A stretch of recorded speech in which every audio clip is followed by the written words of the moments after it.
Hello friends, पखाल दिवसटा एवं आईष बारे पड़ी देखो आम एतिक आईष चिंगुड़ी माछ शुखुआ दी रकमर आज एपटे माछ गोलैकी भाजिली देखो आईष बारे पड़े टे पखाल सागर आईष खाइबार मजा टे अलग।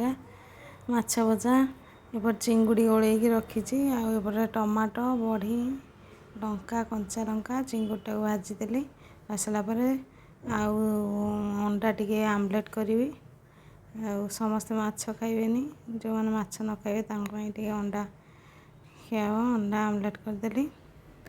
देखो शुखुआ एपटे भाजीदेमी दी रकम शुखुआ चिंकुड़ी आ गोटे छोट छोट शुखुआ।